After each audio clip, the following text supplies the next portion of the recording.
അഭിമാനപൂരിതമാണ് മന്ദരംഗം. കേരളം എന്ന് കേട്ടാലോ തിളക്കണം ചോര ഞരമ്പുകൾ. വർഷങ്ങൾക്ക് മുൻപ് ഈ വാചകം കേൾക്കുമ്പോൾ അന്തരംഗം പോലും പിടച്ചിരുന്നില്ല. പക്ഷെ ദാ ഇന്ന് കേൾക്കുമ്പോൾ രോമകൂപങ്ങൾ പോലും എഴുന്നേറ്റ് നിന്ന് തുടങ്ങി. വർഷങ്ങൾക്ക് മുൻപ് സ്വയം തീയിൽ ചാടി വെന്തു മരിക്കുന്നത് പുണ്യവും ഭർത്തൃസ്നേഹവുമാണെന്ന് കരുതിയിരുന്ന വനിതകൾ, സ്ത്രീകൾ ദാ ഇന്ന് അത് തന്റെ ബലഹീനത മാത്രമാണെന്ന് തിരിച്ചറിഞ്ഞ് പുറം ചട്ടികളെ വലിച്ചെറിഞ്ഞ് പുറത്തേക്ക് വരുന്ന കാഴ്ചയാണ് കണ്ടുകൊണ്ടിരിക്കുന്നത്. അതുകൊണ്ട് തന്നെ ഇന്ത്യൻ നിയമ സംവിധാനങ്ങൾക്കും ഭരണകൂടത്തിനും കീഴിൽ സ്ത്രീകൾ സംരക്ഷിതരാണ് എന്ന് എനിക്ക് ഉറപ്പിച്ച് പറയാൻ കഴിയും.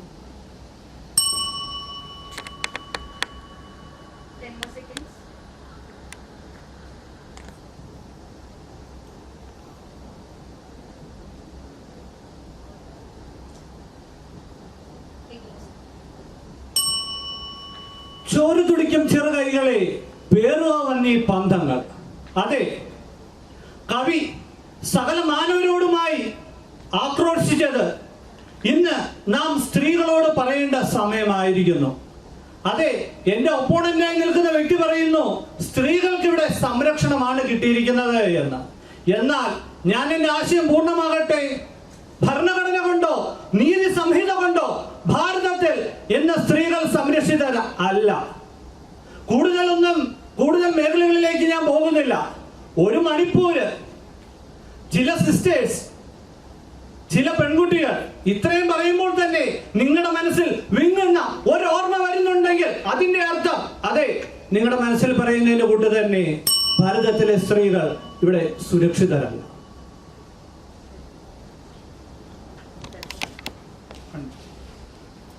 ഇനിയും നാം മുന്നോട്ട് പോയി ചിന്തിക്കുമ്പോൾ ഭാരതത്തിലെ സ്ത്രീകൾ എങ്ങനെയാണ് സുരക്ഷിതരാകേണ്ടത്? അത് നിലവിലുള്ള ഭരണ സംവിധാനത്തെ പൊളിച്ചെഴുതണം. ഓക്കെ, 1 മിനിറ്റ് വീതം നിങ്ങളുടെ സമയം കഴിഞ്ഞു. അടുത്തത് നമുക്ക് 5 മിനിറ്റാണ് നിങ്ങളുടെ വാഗ്വാദം പറയാനായിട്ടുള്ളത്. 4.5 സെക്കൻഡിലാണ് നിങ്ങൾ വാണിംഗ് ബെൽ കൊടുക്കുക. 4.5 സെക്കൻഡ് കഴിഞ്ഞാൽ 30 സെക്കൻഡ് കൂടെ നിങ്ങൾക്ക് സംസാരിക്കാം. വാണിംഗ് ബെല്ലിന് ശേഷം warning bell, then final bell. Okay, yes, your time starts now. ഭരണകൂടത്തെ പൊളിച്ചു മാറ്റണം എന്ന് പറഞ്ഞു. ആമുഖത്തിൽ പറഞ്ഞതുപോലെ സതിയും ശൈശവ വിവാഹത്തെയെല്ലാം അതിനെല്ലാം വിധി എഴുതിക്കൊണ്ട് 1990 വനിതാ നിയമം നിലവിൽ വന്നിട്ടുണ്ട്. ആ ഒരു നിയമത്തിന് കീഴിൽ വനിതകളെ സംരക്ഷിക്കുവാനായിട്ട് ഡൗറി ഡെത്ത്, അതുപോലെ ഡൗറി ഡെത്ത് തുടങ്ങിയത്, ഇമോറൽ ട്രാഫിക്, സ്ത്രീ വിരോധമായിട്ട് നടക്കുന്ന എല്ലാ പ്രശ്നങ്ങളെയും പരിഹരിക്കാൻ നിരവധി നിയമങ്ങളാണ് ഇന്ന് ഇന്ത്യൻ സംവിധാനങ്ങളിലുള്ളത്. അതുകൊണ്ട് തന്നെ ഉറപ്പിക്കാൻ പാടില്ലേ ഇന്ത്യയിൽ സ്ത്രീകൾ സുരക്ഷിതരാണെന്ന്. ഈ നീതി വ്യവസ്ഥയെ പറ്റി പറയുമ്പോൾ എനിക്കിതിൽ സംസാരിക്കുന്ന ആളുടെ അക്ഷരങ്ങൾ എന്ന് മാത്രമല്ല ആശയങ്ങൾ തന്നെ വിക്കിപ്പോകുന്നു. അതെ, അവർക്ക് തന്നെ ഉറപ്പില്ലാത്ത ഒരു ആശയത്തെ അവർ ന്യായീകരിക്കുന്നു. സ്ത്രീകൾ എവിടെയാണ് സുരക്ഷിതരായിരിക്കുന്നത്? അപ്പോൾ ഉടനെ പറയും രാജാറാം മോഹൻ റോയ് ബ്രിട്ടീഷുകാരോട് സമ്മർദ്ദം ചെലുത്തി രാജാറാം മോഹൻ റോയിയുടെ സഹോദരന്റെ ഭാര്യ സതി ചെയ്തു, ഇനി ഒരിക്കലും ഒരു സ്ത്രീ സതി ചെയ്യരുത് എന്നാക്കി എന്ന്. അതിനും അപ്പുറം എത്ര തലമുറകൾ, എത്ര നൂറ്റാണ്ടുകൾ മണിപ്പൂരിൽ, ഇന്ത്യയുടെ യജ്ഞം എന്നറിയപ്പെടുന്ന മണിപ്പൂരിൽ ഒരു പട്ടാളക്കാരന്റെ സ്ത്രീ, പട്ടാളക്കാരന്റെ ഭാര്യ വിവസ്ത്രയായി പരേഡ് ചെയ്യപ്പെട്ടപ്പോൾ അവിടെ നമ്മൾ ഞെട്ടി. ആ ഞെട്ടിൽ തീർന്നില്ല. ഞാൻ ഒരു കാര്യം പറഞ്ഞു തരാം. അവിടെ ഒരു സ്ത്രീ സംഘടനയുണ്ട്, മെയ്തി വംശത്തിന്റെ.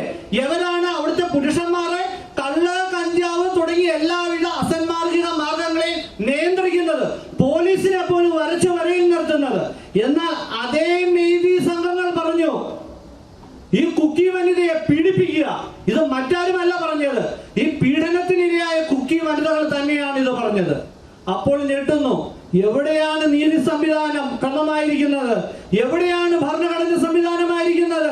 നഗ്നയാക്കപ്പെട്ട ഒരു സ്ത്രീയുടെ മാനം സംരക്ഷിക്കാനായില്ല എങ്കിൽ പിന്നെ നീതി സംഹിത എവിടെയാണ്? അതെ, കണ്ണുപൊത്തി അനുവദിക്കാം, അതാണല്ലോ ഏറ്റവും നല്ലത്.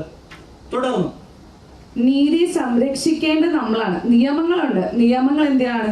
ഓരോ നിയമങ്ങളും ഓരോരുത്തരെയും സംരക്ഷിക്കാൻ വേണ്ടിയിട്ടുള്ളതാണ്. ആ നിയമങ്ങളിലെല്ലാം പറഞ്ഞിരിക്കുന്നത് സ്ത്രീയുടെ സംരക്ഷണം തന്നെയാണ്. എന്നാൽ അത് എൻഫോഴ്സ് ചെയ്യേണ്ടത് ഈ ഇന്ത്യയിലുള്ള ഞാനും ചേട്ടനും എല്ലാവരും അടങ്ങുന്ന ആൾക്കാരാണ്. ഇതെല്ലാം മാറ്റി എഴുതിയിരിക്കുന്നതും ഇന്റർപ്രറ്റ് ചെയ്തിരിക്കുന്നതും നമ്മൾ ഓരോരുത്തരുമാണ്. അതുകൊണ്ട് നിയമത്തെ ഇതിന്റെ പേരിൽ കുറ്റം പറയാൻ പറ്റുമോ എന്ന് എനിക്കറിയില്ല. എനിക്കിത് പറയുമ്പോൾ അല്ല എനിക്കിത് കേൾക്കുമ്പോൾ ചിരി വരുന്നു.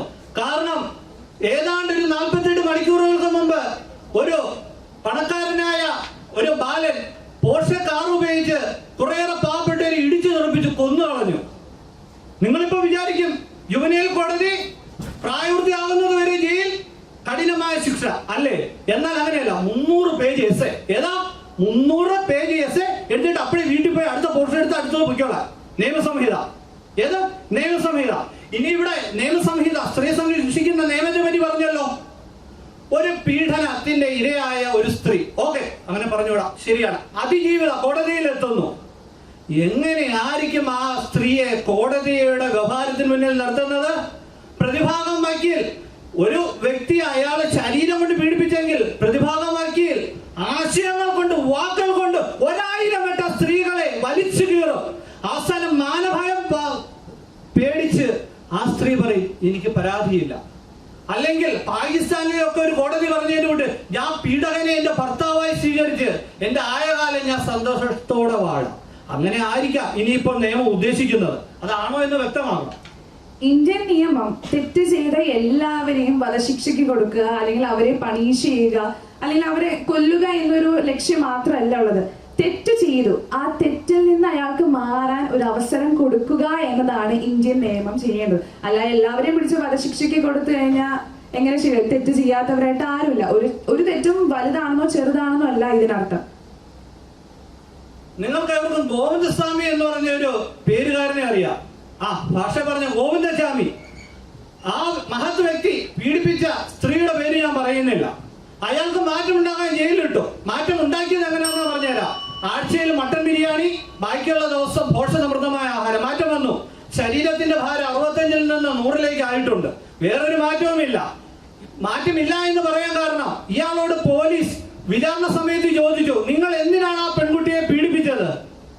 അസാധാരണ സമയത്ത്, അസ്വാഭാവിക സമയത്ത് ആ പെൺകുട്ടി അവിടെ വെച്ച് കണ്ടപ്പോൾ ആ അസ്വാഭാവിക സമയത്ത് പെൺകുട്ടി അവിടെ വെച്ച് കാണുന്ന പെൺകുട്ടികളെല്ലാം മറ്റേ തരക്കാരാ, അതുകൊണ്ട് ഞാൻ കയറി അങ്ങ് പീഡിപ്പിച്ചു. ഏതാ നിയമസംഹിത. അപ്പൊ പറഞ്ഞു വരുന്നത് സ്ത്രീക്ക് സംരക്ഷണം ഇല്ലാതെ സമയം കഴിഞ്ഞു.